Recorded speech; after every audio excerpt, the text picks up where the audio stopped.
नमस्कार साथियों, मेरे इस YouTube चैनल पर आपका हार्दिक स्वागत एवं अभिनंदन है।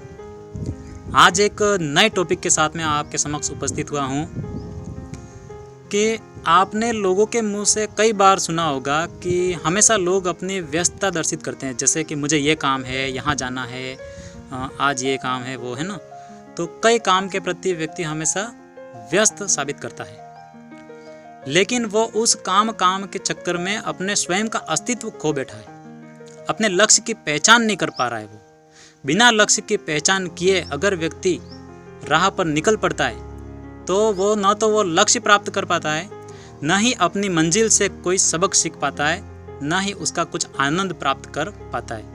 तो इसलिए व्यक्ति को हमेशा किसी भी काम को करने से पहले उसको पहले निर्धारित योजना तैयार करनी चाहिए और उसके बाद अपने लक्ष्य के प्रति समर्पण भाव से 100% अपना दे करके अगर वो काम करे तो अपना लक्ष्य वो आसानी से प्राप्त कर सकता है। तो उसके लिए मैंने एक छोटी सी कविता लिखी है जो आपके समक्ष प्रस्तुत करना चाहूँगा। कविता कुछ इस प्रकार से है, सुनिएगा। ए नादान परिंदे न जाने कहाँ निकला तू, ए नादान परिंदे न जाने कहाँ निकला तू, इन ना समझ अनजान वादियों में क्या है मंजिल तेरी कहाँ तेरा ठिकाना, क्या है मंजिल तेरी कहाँ तेरा ठिकाना। जीवन की गुत्थियों को सुलझाने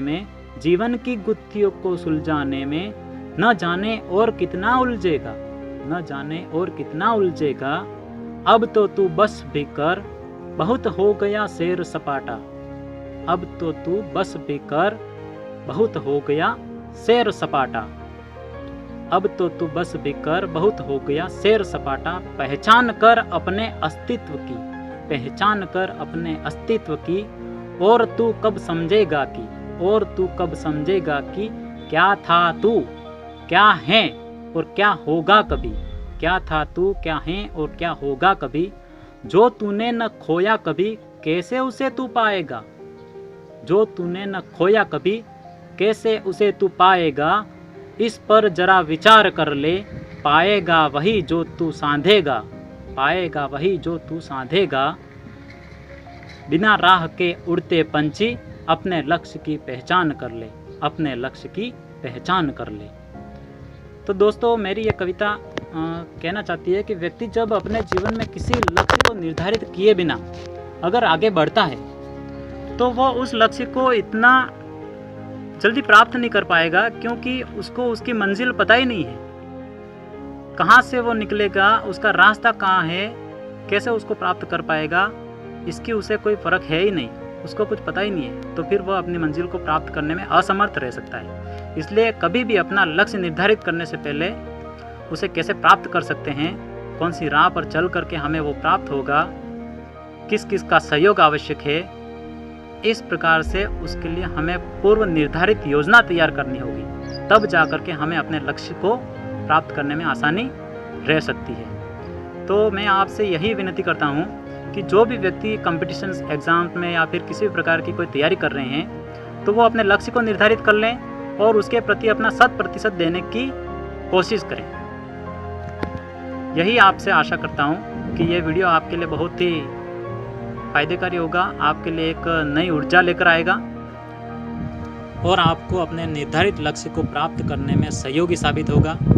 अपने लक्ष्य के प्रति हमेशा 100% देने की कोशिश करें, हमेशा तटस्थ रहें। और यह कविता मैंने वीडियो के नीचे ये डिस्क्रिप्शन में लिखी हुई है, वहाँ से भी आप इसको पढ़ सकते हैं। और आशा करता हूँ कि आपके जीवन में अगर कोई शक्ति का संचार करती है, अगर किसी प्रकार की शक्ति अर्जित करवाती है ये कविता, तो इसका लिखना बिल्कुल जायज़ साबित होगा।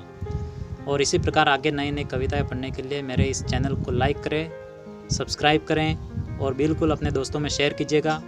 और आगामी आने वाले समय में मैं हिंदी व्याकरण के लिए बहुत ही अच्छी क्लासें लेकर आने वाला हूँ, जिसको आप ज़्यादा से ज़्यादा शेयर करें। धन्यवाद। जय हिंद।